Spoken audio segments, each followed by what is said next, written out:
एक समय महात्मा जगन्नाथ दास जी ने पुरी की यात्रा की। उन दिनों आजकल की सी सवारियों का प्रबंध नहीं था। वह वृद्ध थे। किसी तरह गिरते पड़ते चलते फिरते वह पुरी पहुंचे। जलवायु बदला, भोजन का भी ठीक प्रबंध नहीं हो सका। अजीर्ण रोग ने आ घेरा। जहां तक हो सका सावधानी करते रहे, पर साधु का कौन ठोर ठिकाना। जो मिला उससे उदर पूर्ति कर ली। जिसने आदर सहित बुलाया उसी की भिक्षा ग्रहण कर ली। कभी मंदिर से प्रसाद पा लिया। कुछ दिन पीछे ही उनको दस्त लगने लगे। जब तक साधारण स्थिति रही सहन करते रहे। बाद में रोग बढ़ जाने पर समुद्र के किनारे चले गए और वहीं एकांत में पड़े रहे। दस्त में कमजोरी आती ही है। बूढ़े थे, बेहोश हो गए। कपड़ों में ही मलमूत्र करने लगे। मक्खियां भिनकने लगी। जो आता दूर से ही देखकर लौट जाता। कोई पूछने वाला नहीं था कि यह मरने वाला कौन है, कहां से आया है, इसको औषधि की भी आवश्यकता है या नहीं। महात्मा जगन्नाथ दास जी की ऐसी दीन दशा देखकर प्रभु जगन्नाथ को दया आई। भगवान जगन्नाथ 10 वर्ष के बालक का रूप धारण कर अपने भक्त के समीप पहुंचे। उसके कपड़े बदले, उनको अपने कर कमलों से सोच कराया। मलमूत्र के वस्त्रों को ले जाकर समुद्र में धोया, धूप में सुखाया, जब तक वह कपड़े भी खराब हो गए। अब इन्हें फिर बदला, धोया और सुखाया। कई दिन व्यतीत हो गए। जगन्नाथ दास को कुछ खबर नहीं कि मेरी सेवा कौन कर रहा है। जगन्नाथ जी को कुछ होश आया। आंख खोली तो देखा एक बालक सब तरह की सेवा कर रहा है। उठने बोलने की सामर्थ्य नहीं थी। चुप रह गए और मन ही मन में उसकी प्रशंसा करने लगे और उसे धन्यवाद देने लगे। 2-3 दिन और ऐसे ही कटे। अब शरीर में कुछ बल आया। महात्मा जगन्नाथ दास जी उठे। सहारे से घिसटते जल तक पहुंचे। स्नान किया। शुद्ध धुले हुए वस्त्र जो लड़के ने पहले से ही तैयार कर रखे थे बदले। भजन और नित्य कर्म की सामर्थ्य नहीं रही। एक शुद्ध स्थान पर सघन वृक्ष तले आकर लेट गए। बच्चा कहीं से जलपान ले आया। वह खाया और आराम करने लगे। ऐसे ही कहीं और दिन बीते। अब जगन्नाथ जी का स्वास्थ्य ठीक हो चला है। वह चलने फिरने लगे हैं। दस्त बंद है। भूख भी लगने लगी है। कुछ खा भी लेते हैं, पर अभी पूरे निरोग नहीं हुए। निर्बलता बाकी है, लेकिन संध्या नियम उनका शुरू हो गया है। प्रातः काल का समय था। भगत जी स्नान कर पूजा करने बैठे थे। ध्यान में डूब गए। मस्ती छा गई। तन बदन भूल गए। सुध बुध जाती रही। उस दशा में बालक के शरीर में उनको भगवान के रूप के दर्शन हुए। महात्मा जगन्नाथ दास जी घबरा गए। आंख खोल दी, रोने लगे और जल्दी से उठकर अपने सेवक बालक के चरणों में लौट गए। जगन्नाथ दास जी समय याचना करने लगे। तरह तरह की विनती करने लगे। प्रभु, इस अधम के लिए आपने इतना कष्ट उठाया। माता की तरह मलमूत्र साफ किए। इस पापी को मर जाने देते। इस अपराधी को दुख झेलने देते।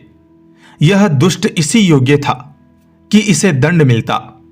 आपने क्यों इतनी दया की? क्यों इसकी खबर ली? अब इसका प्रायश्चित मैं कैसे करूं? इसका बदला मैं कैसे चुकाऊं? किन शब्दों में आपकी विनती करूं? मैं कर्तव्य विमूढ़ हो रहा हूं।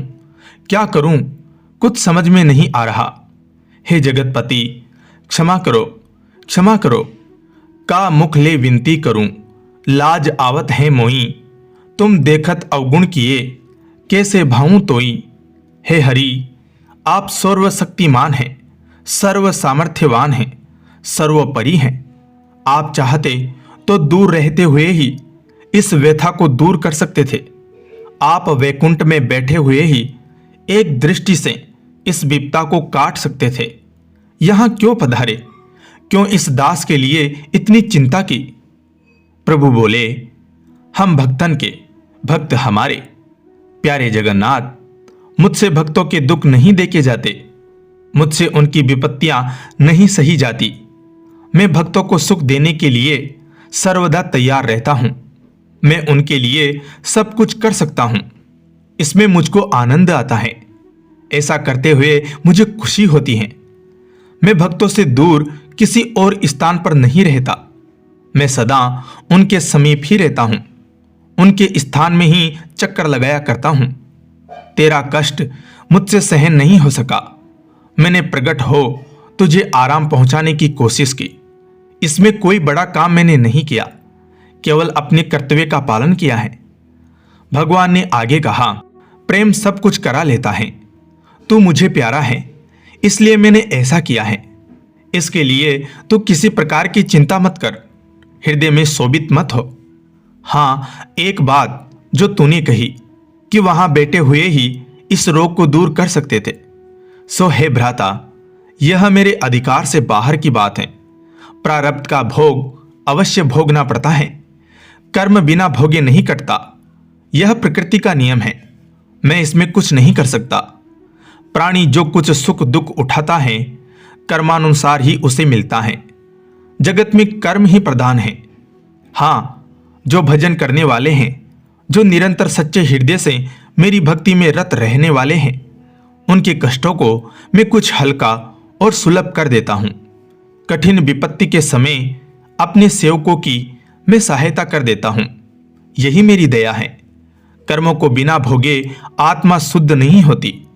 संस्कार आत्मा के ऊपर लिपटे रहते हैं और पर्दा बनके प्राणी को मुझसे दूर किए रहते हैं। कर्मों को भोगने से यह आवरण हट जाते हैं और मैं उन्हें समीप ही दिखाई देने लगता हूं। फिर ऐसा निर्मल चित्त वाले भक्त में और मुझ में भेद नहीं रहता। वह मेरे हो जाते हैं और मैं उनका हो जाता हूं। ऐसा उपदेश देकर भगवान अंतर्ध्यान हो गए।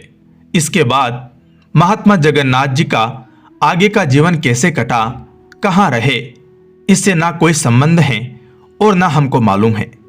पर यह कथा 3 बातों का सबक हमें दे रही है।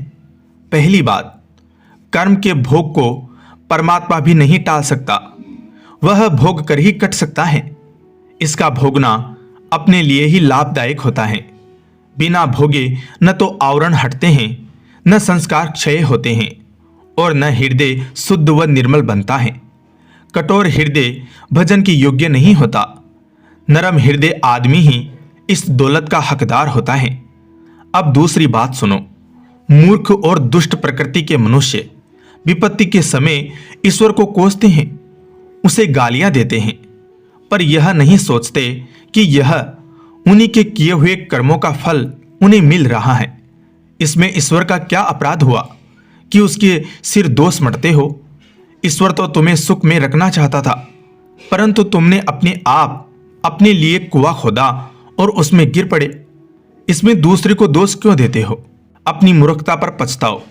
आगे उसे दूर करने का प्रयत्न करो। सदाचारी जीवन बनाओ, सत्कर्मी बनो, निषेध कर्मों को त्याग दो, राग द्वेष को दूर हटाकर सबके साथ प्रेम का बर्ताव करो।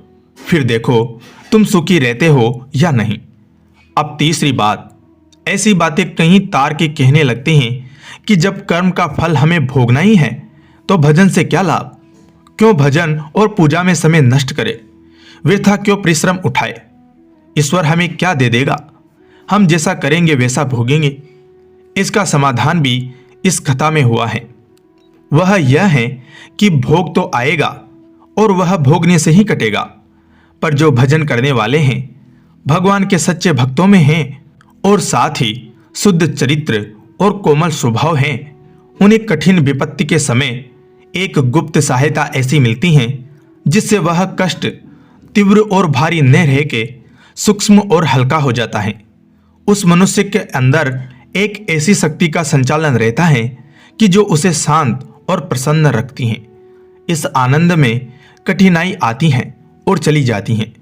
उसे कोई विशेष अनुभव भी नहीं होने पाता। बस इतना ही भजन का प्रताप है और भजन करने वालों और साधारण लोगों में यही भेद है। धन्यवाद।